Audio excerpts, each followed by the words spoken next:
The gunshot echoed through the crowded restaurant before Anabel even registered the danger. 1 second she was laughing at something Jin-Woo said, the next his body slammed into hers, driving them both to the floor. Glass shattered. People screamed. And when she opened her eyes, blood was spreading across Jin-Woo's white shirt like a crimson flower blooming in fast motion. No, no, no, she whispered, her hands pressing against the wound on his side. His face had gone pale, jaw clenched against the pain, but his dark eyes never left hers. I'm okay, he gasped, though clearly he wasn't. Are you hurt? She wanted to scream at him for worrying about her when he was bleeding out on a restaurant floor, but his security team was already surrounding them, guns drawn, shouting orders in Korean. Someone was dragging her away from him. She fought like a wild animal. Let me go. Jin-Woo. Anabel. His voice cut through her panic. Trust them. I'll be fine. 3 days earlier, she'd been nobody. A waitress in a borrowed uniform, carrying champagne she couldn't afford to drink, watching her ex-boyfriend announce his engagement to a woman who had everything Anabel didn't. Light skin. Money. A family name that opened doors instead of slamming them shut. David's eyes had found hers across the Christmas gala, and he'd smirked. Actually smirked. Like he wanted her to see him winning. Wanted her to know she'd never been good enough. 3 months ago, he'd told her exactly that. You're too dark, Anabel.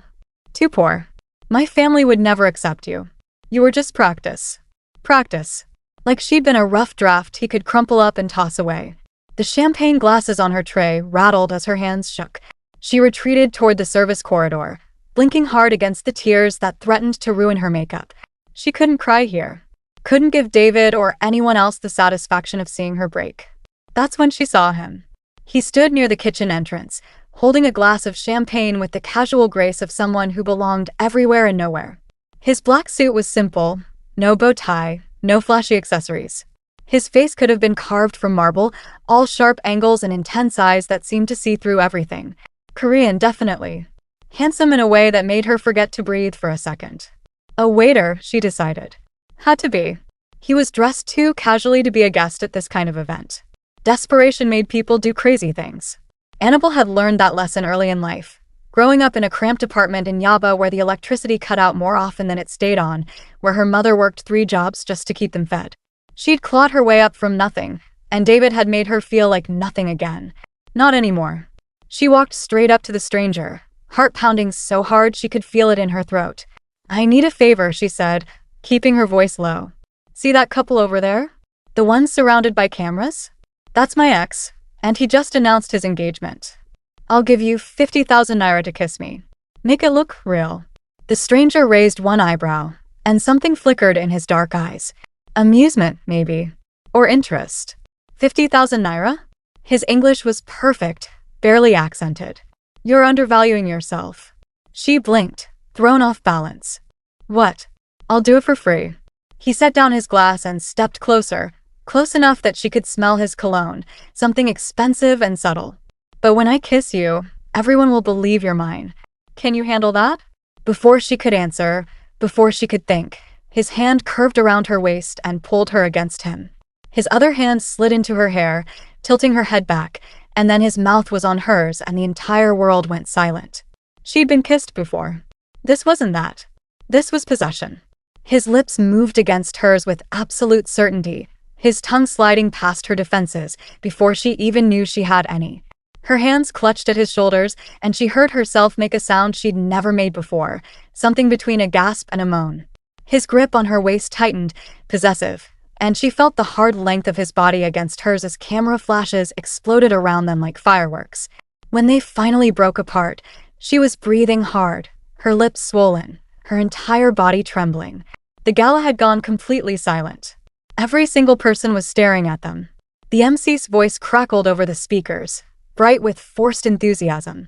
Ladies and gentlemen, our host for the evening, Jin-Woo Park, CEO of Park Enterprises. The blood drained from Anabel's face. Host. Not waiter. Host. Jin-Woo leaned down, his lips brushing her ear.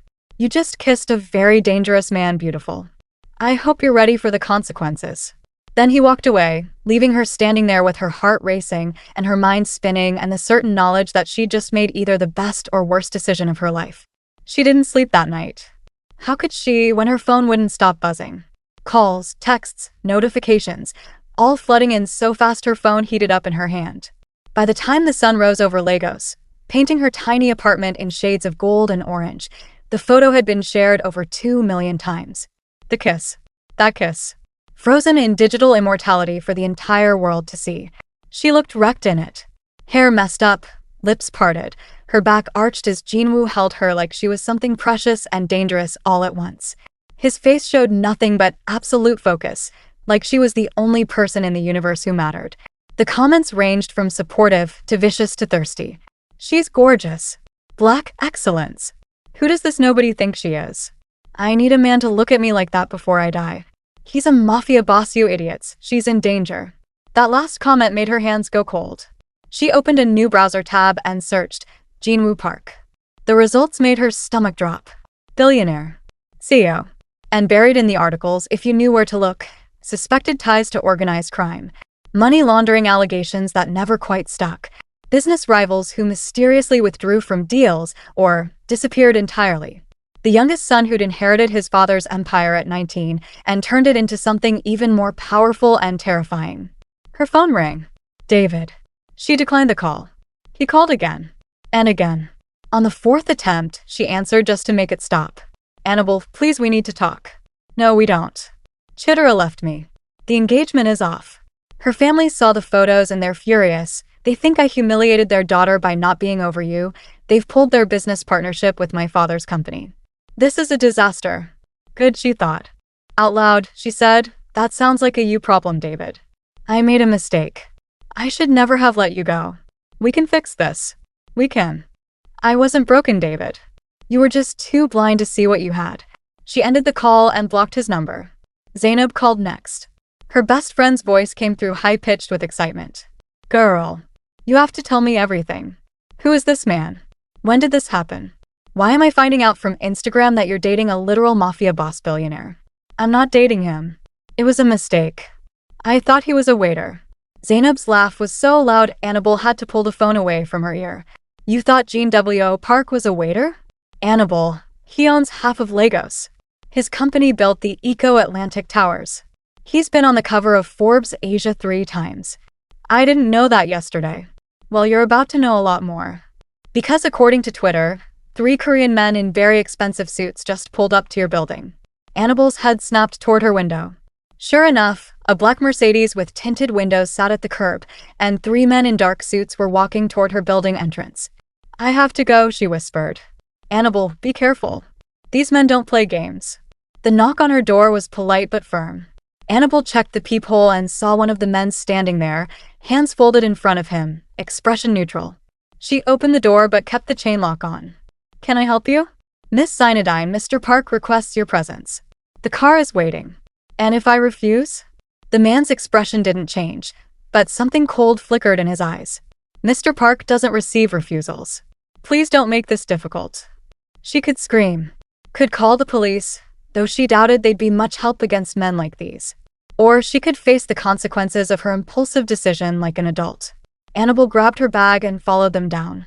The car was more luxurious than anything she'd ever been inside. Leather seats that probably cost more than her monthly rent, climate control that made the Lagos heat disappear, complete silence except for the soft hum of the engine.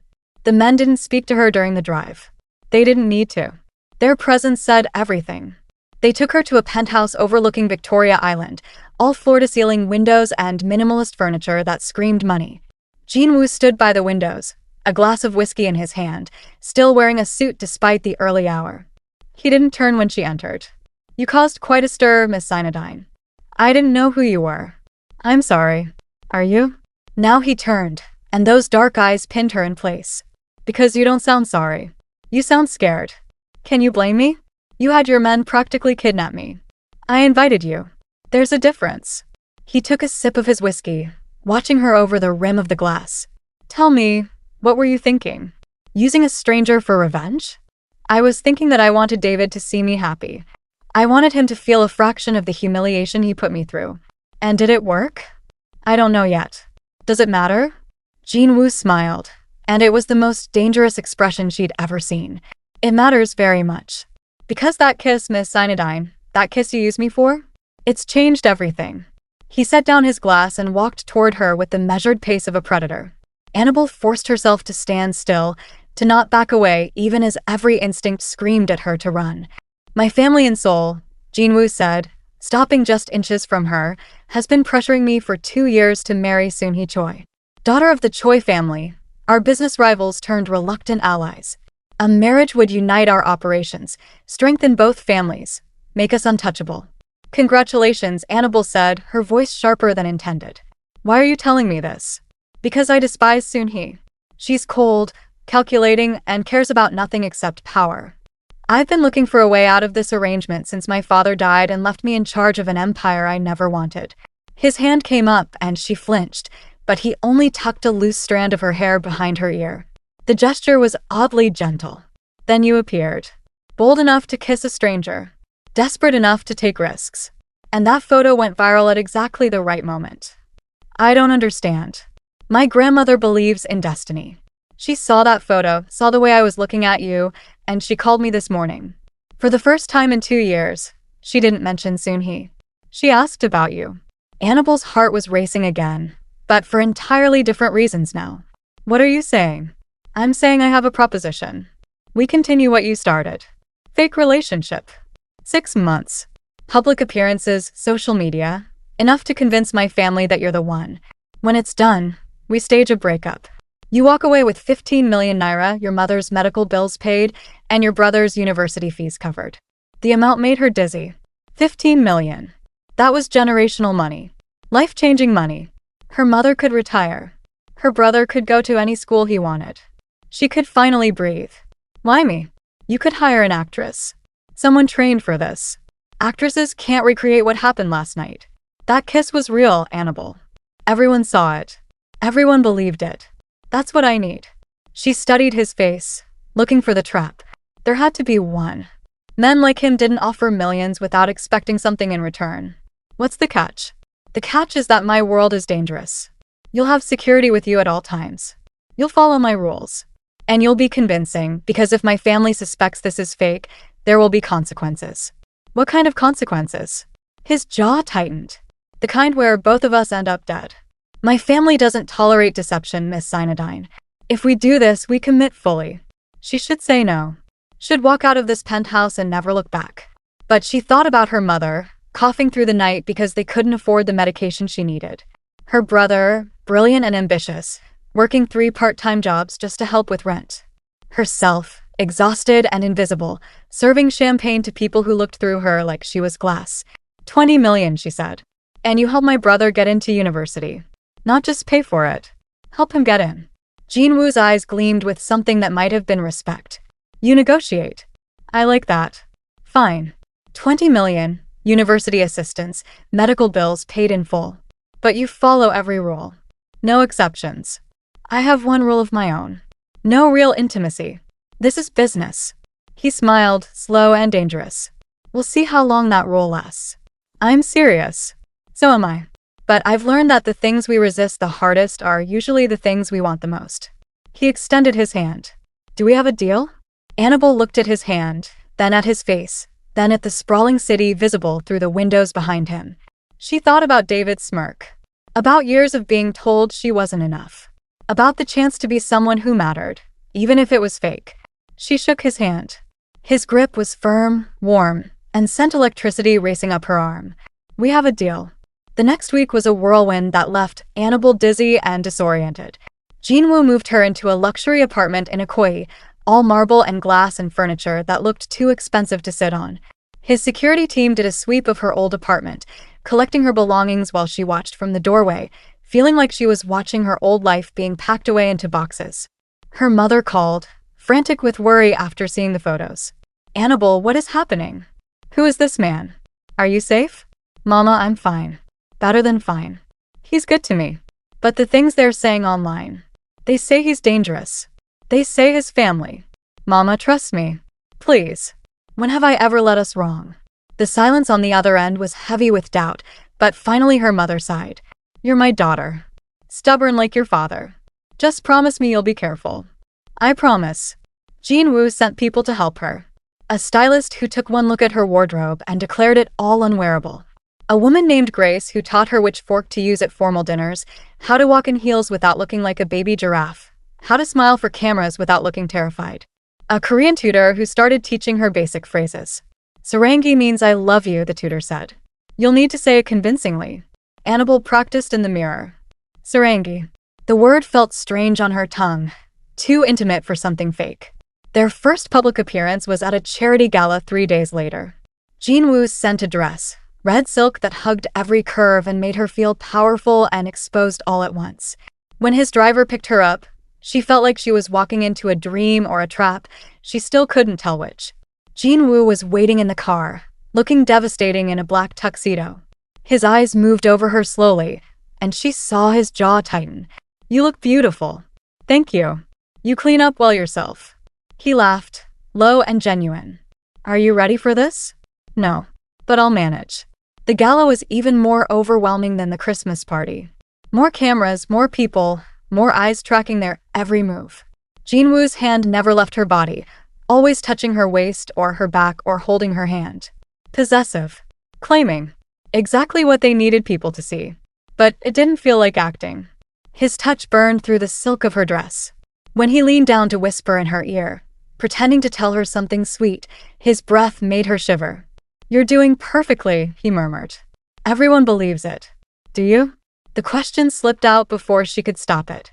He pulled back just enough to look at her, and something complex moved across his face.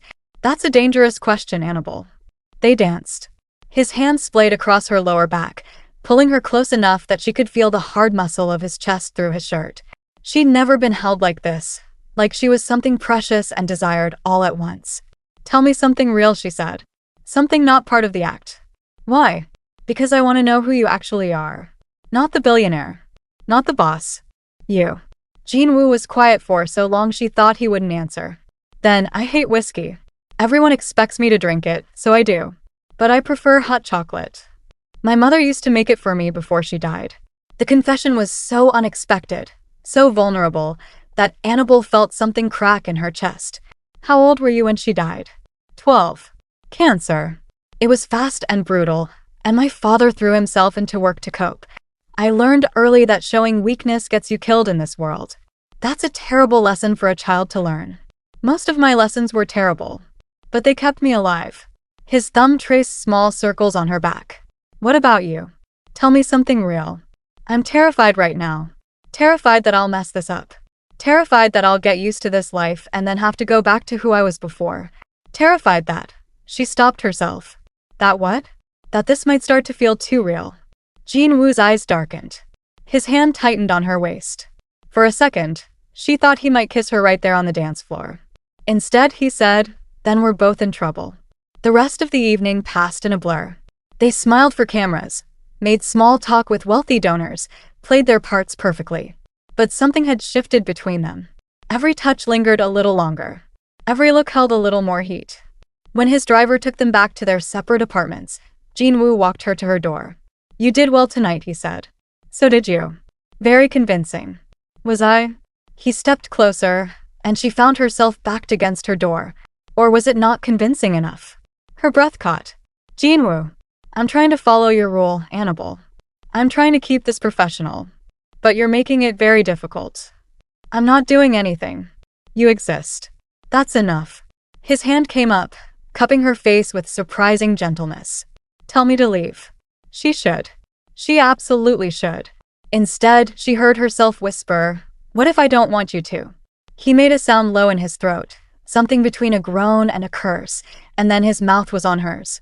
Not like the kiss at the gala, performative and public. This was private, desperate, real. His body pressed her against the door, his hands in her hair, on her waist, everywhere. She clutched at his shoulders, kissing him back with equal hunger. When they finally broke apart, both breathing hard, Jin-Woo rested his forehead against hers. This is a mistake, he said. Probably. We should stop. We should. Neither of them moved. His thumb traced her swollen lower lip, and she saw the war happening behind his eyes. Not tonight, he finally said, stepping back. The loss of his warmth felt like being plunged into cold water. But soon, Anabel. Soon you're going to have to decide if you really want to keep that role. He walked away, and she stood there trembling, wondering if she'd already decided. 2 weeks into their arrangement, Jin-Woo invited her to his private villa outside Lagos for what he called a couple's retreat. The media would cover their arrival, he explained, creating the image of a romantic getaway. What he didn't mention until they arrived was that the villa had only one bedroom. "This is a problem," Anabel said, staring at the massive bed that dominated the room. "Is it?" Jin-Woo set down their bags with infuriating calm. "We're supposed to be a couple. Couples share beds. Fake couples don't. The staff here reports to my family. If we ask for separate rooms, word gets back to Seoul. Do you want to risk that?" She didn't. But she also didn't trust herself alone with him in a bedroom. Not after that kiss at her apartment door. Not after the way her body reacted every time he touched her, even casually. "I'll take the couch," she said. Jin-Woo's smile was knowing. "Whatever helps you sleep, Anabel." She lasted until 2 in the morning before giving up on sleep entirely. The couch was beautiful but uncomfortable, and her mind wouldn't stop replaying every moment of the past 2 weeks. The way Jin-Woo looked at her. The way his hand felt on her skin. The growing certainty that she was falling for someone she was supposed to be pretending with. She padded to the kitchen for water and found him already there, shirtless, leaning against the counter. The moonlight streaming through the windows illuminated the dragon tattoo that curved across his shoulder and down his back, intricate and beautiful and dangerous. "Can't sleep?" he asked without turning around. "The couch is uncomfortable. I told you to take the bed. And where would you sleep?" Now he turned, and the look in his eyes made her breath catch. "I wouldn't. I'd spend all night watching you, fighting the urge to touch you, wondering if you're as affected by this as I am." The honesty in his voice stripped away her defenses. "I am. Affected, I mean. I know I shouldn't be. I know this is just business. But I can't stop thinking about you." Jin-Woo set down his water glass with careful precision. "That kiss at the gala wasn't fake for me. I need you to know that. Jin-Woo, every time I touch you, even for the cameras, I want more. Every night I go back to my apartment alone, I regret following your rule. And right now, standing here with you looking at me like that, I'm about 2 seconds away from breaking every promise I made about keeping this professional." Anabel's heart was racing. She should stop this. Should reinforce the boundaries. Instead, she took a step closer. What if I'm 2 seconds away from the same thing? The air between them crackled with tension. Jin-Woo's hands flexed at his sides, like he was physically restraining himself. "You need to be very sure about what you're saying. Because if you take one more step toward me, I'm not going to be able to stop."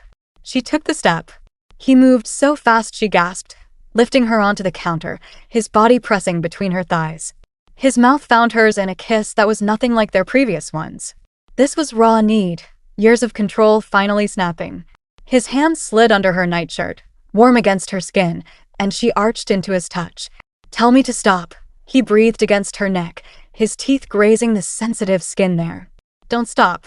His groan was almost pained. He lifted her again, carrying her to the bedroom, laying her on the bed with a gentleness that contrasted with the hunger in his eyes. His fingers traced the curve of her hip, her waist, moving higher. "You're so beautiful. Every part of you. I've wanted to tell you that since the moment I first saw you. You thought I was crazy, asking a stranger to kiss me. I thought you were fearless. Fierce. Exactly the kind of woman who could make me forget every reason I have for keeping my distance." He kissed her again, slower this time, savoring. "But if we do this, it changes everything. You understand that? I know. This won't be fake anymore.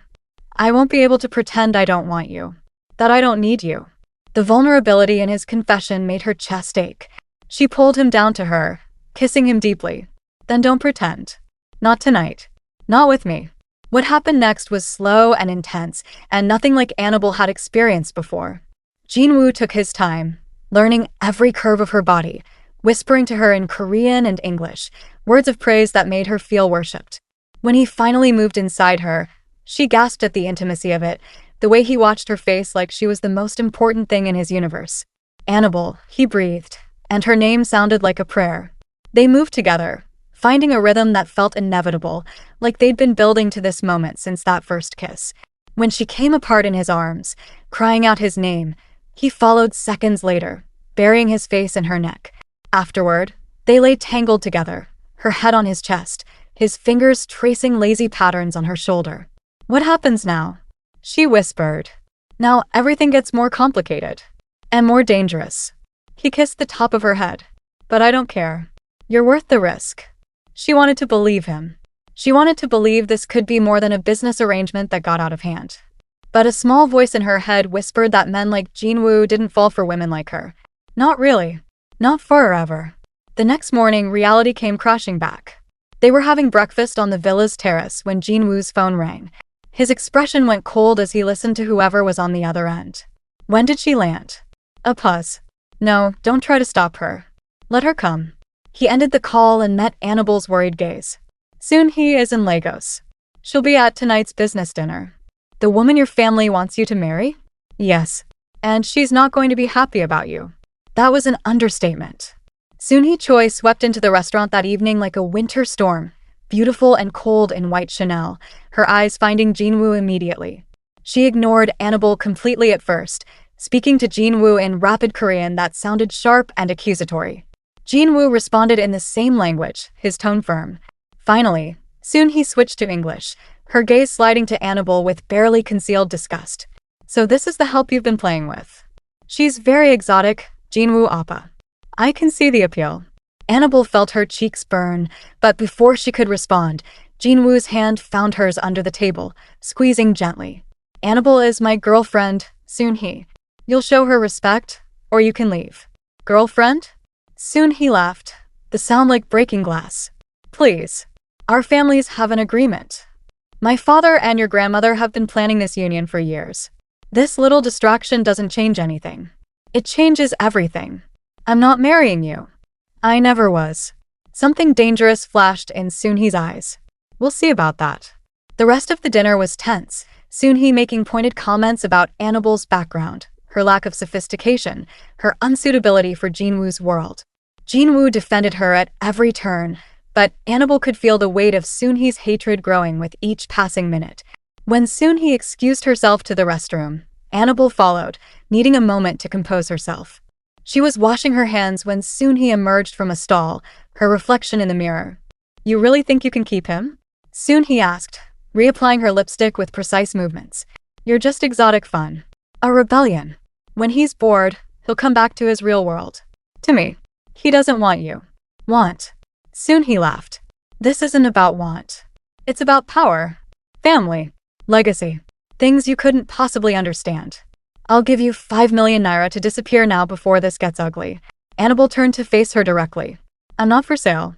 Everyone's for sale. You just haven't heard the right price yet. Soon he stepped closer, her voice dropping to a whisper. But here's what's not for sale, my family's patience. If you don't leave voluntarily, you'll be removed. Permanently. Do you understand what I'm saying? The threat was clear. Anabel's hands went cold, but she forced herself to hold Soon-hee's gaze. I understand that you're threatened by me. That must be a new experience for you. Soon-hee's smile was venomous. You have no idea what you've gotten yourself into. Jin-Woo's world eats girls like you alive. I'm giving you a chance to walk away with your dignity intact. Take it. She left, leaving Anabel trembling by the sink. When she returned to the table, Jin-Woo took one look at her face and stood immediately. We're leaving. In the car, he pulled her close. What did she say to you? She offered me money to leave. And when I refused, she threatened me. Jin-Woo's entire body went rigid. She what? She said I'd be removed. Permanently. He was already on his phone, speaking in harsh Korean to someone. When he ended the call, his jaw was tight with barely controlled rage. I'm doubling your security. Soon he is dangerous, Anabel. More dangerous than you know. Her family doesn't make empty threats. Maybe I should take the money. Disappear. This is getting too real, too dangerous. Is that what you want? She thought about the past 2 weeks. About falling asleep in his arms last night. About the way he looked at her like she mattered. No. But I don't want to die either. You won't. I'll protect you. He cupped her face in his hands. I know this started as business. I know we were supposed to keep it fake. But somewhere along the way, this became real for me. You became real. And I don't let go of what's mine. Yours? Mine. If you'll have me. She should be scared. Should run while she still could. Instead, she kissed him, pouring everything she felt into it. When they broke apart, she whispered, I'm yours. But Jin-Woo, I'm terrified. Good. That means you're smart. But I promise you, no one will hurt you while I'm breathing. It was a promise he'd almost failed to keep. The assassination attempt came exactly 1 week later, At a restaurant Anabel had chosen specifically because it felt safe. Normal. A place where wealthy men and their enemies didn't usually play out their vendettas. She'd been wrong. Now, lying in a hospital bed watching Jin-Woo sleep in the chair beside her, his hand wrapped around hers even in unconsciousness, she understood just how wrong. The bullet had grazed his side, the doctors said. A few inches to the left and he'd be dead. He'd taken it protecting her, throwing his body over hers without hesitation. His eyes opened slowly, immediately finding her. You're awake. So are you. How are you feeling? Like I got shot. But alive. That's what matters. He shifted in the chair, wincing. My men caught the shooter. He's being questioned now.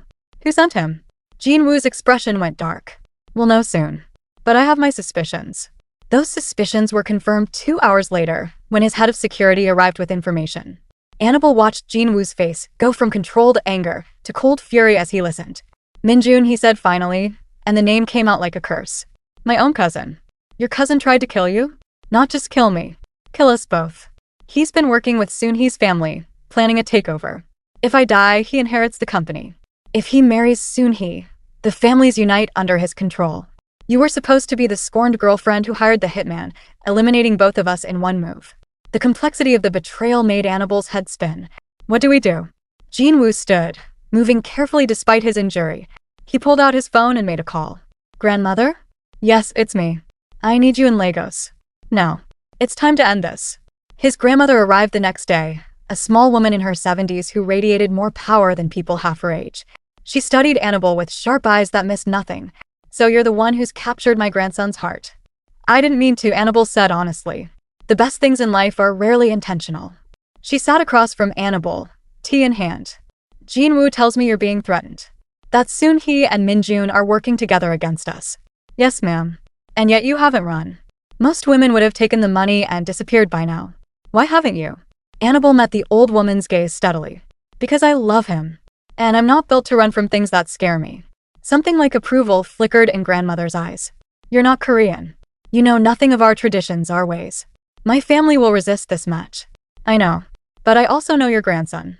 I know his heart, his dreams, the man he wants to be versus the man circumstances forced him to become.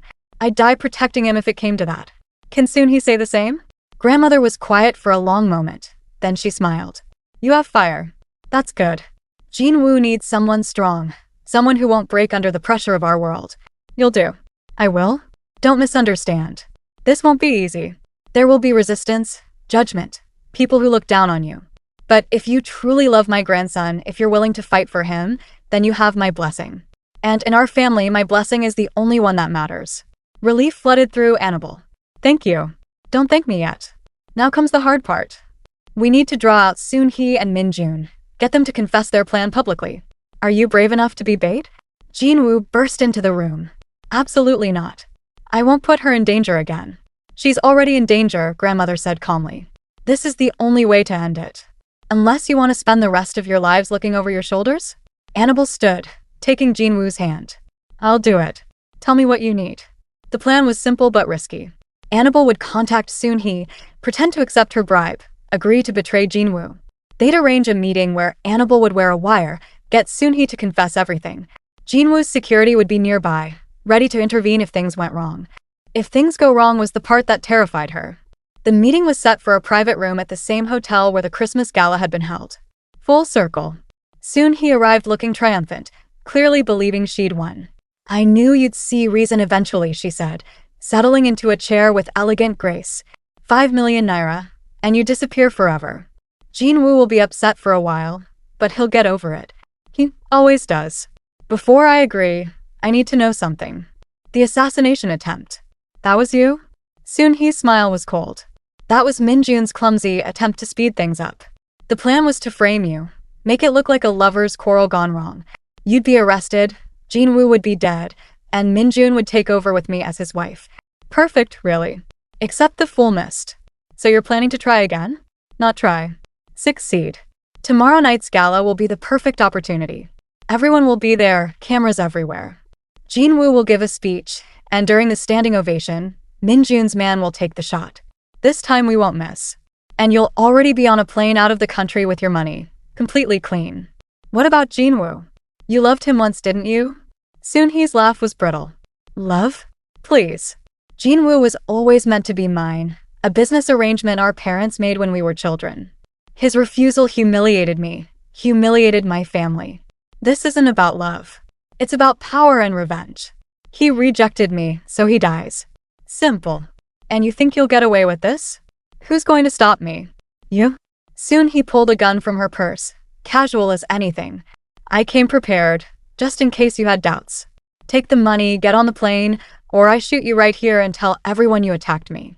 Either way, Jin-Woo dies tomorrow. Your choice is whether you die today. The door burst open. Jin-Woo's security flooded in, weapons drawn. Soon he spun, gun raised, but she was outnumbered. Within seconds, she was disarmed and restrained, screaming obscenities in Korean. Jin-Woo appeared in the doorway, his face dark with rage. Did you get all of that? His head of security nodded.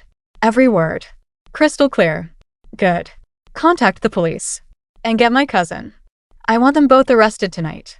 The gala the next evening was supposed to be a celebration, but it turned into something else entirely. Jin-Woo had invited media, police, his entire family including his grandmother, and every major business associate. The room was packed when he took the stage. Thank you all for coming, he began. I have several announcements to make tonight. First, some of you may have heard rumors about an attempt on my life last week. Those rumors are true. What you don't know is who was behind it. He nodded to his security team, and Min-jun was brought in, hands cuffed. The crowd gasped. My cousin, Jin-Woo Park, conspired with Soon-hee Choi to murder me and take over my company. Last night, we recorded Soon-hee's full confession. He played the recording. Soon-hee's voice filled the room, cold and calculating, admitting to everything. By the time it finished, the crowd was in an uproar. Soon-hee's father appeared on a massive screen via video call, his face purple with rage. You have disgraced our family. You are no longer my daughter. The Choi family denounces you completely. Police moved through the crowd, taking both Min-jun and Soon-hee into custody. Min-jun tried to break free, pulling a concealed weapon, but Jin-Woo was faster. He moved to intercept, but Anabel was closer. She threw herself in front of Jin-Woo without thinking, and the bullet that was meant for his heart grazed her shoulder instead. The pain was immediate and blinding. She heard Jin-Woo scream her name, felt his arms catch her as she fell. Then chaos erupted. Security tackled Min-jun. Paramedics rushed forward. And Jin-Woo held her, his hands shaking, his face white with terror. Don't you ever do that again, he said, his voice breaking. Don't you dare. You did it for me first, she managed, trying to smile through the pain. That's different. I'm trained for this. You're supposed to be safe. With you, I am safe. Always. His kiss was desperate, tasting of fear and love and relief. When he pulled back, his eyes were bright with tears. Marry me. Right now. I don't want to wait another second. I almost lost you twice. I'm not risking a third time. Jin-Woo, I'm bleeding. I don't care. Marry me anyway. Grandmother's voice cut through the chaos. The girl needs a hospital first, you foolish boy. But after that, yes. We'll have the wedding immediately. The bullet wound was minor, requiring only stitches and rest. 2 weeks later, Anabel stood at the same gala venue, now transformed with flowers and lights, wearing a dress that fused Nigerian and Korean wedding traditions. Jin-Woo waited at the altar in a traditional hanbok, his eyes never leaving her face as she walked toward him. His grandmother officiated, her voice strong and clear. You began with deception. You built truth. You faced death and chose each other every time. That is the foundation of real love. Their vows were simple but profound. Jin-Woo promised to protect her, honor her, love her until his last breath. Anabel promised the same, adding, You saw me when I was invisible. You made me believe I was worthy of being seen. I'll spend my life making sure you know you're worthy too. The kiss was witnessed by hundreds, but in that moment, only the two of them existed. 6 months later, Anabel stood in their Lagos penthouse, hand on her stomach, feeling the flutter of life growing inside her. Jin-Woo came up behind her, wrapping his arms around her waist, resting his chin on her shoulder. Boy or girl? He asked, the same question he'd been asking for weeks. Does it matter? Not even a little. As long as they have your courage and your heart. She turned in his arms, kissing him softly. I can't believe this is my life now. Sometimes I still expect to wake up serving champagne. This is real. We're real. And nothing will ever take that away from us. In the distance, thunder rumbled. Rain began to fall against the windows, but inside they were warm and safe and together. Anabel thought about the woman she'd been that night at the gala, desperate and invisible and broken. She thought about the impulsive kiss that changed everything. "I kissed a stranger for revenge," she said softly. "I never expected to find love in the process." Jin-Woo smiled against her hair. Sometimes the best love stories start with the worst plans. We're living proof. Outside, somewhere in Seoul, a woman who looked exactly like Soon-hee received a letter in prison and smiled. But that was a problem for another day. Tonight, Anabel and Jin-Woo had everything they needed. Each other, a child on the way, and a future they'd fought for and won. The revenge that started it all had transformed into redemption. The fake relationship had become the realest thing in both their lives. And the waitress who'd felt invisible had become a queen, not because someone gave her a crown, but because she'd learned she was worthy of wearing one all along. If you enjoyed this story of love, danger, and second chances, make sure to subscribe to the channel for more captivating romance stories. Drop a comment below telling us what you thought about Anabel and Jin-Woo's journey, and don't forget to hit that like button. Your support helps us bring you more stories that will keep you on the edge of your seat. Until next time, remember that sometimes the craziest moments lead to the most beautiful destinies.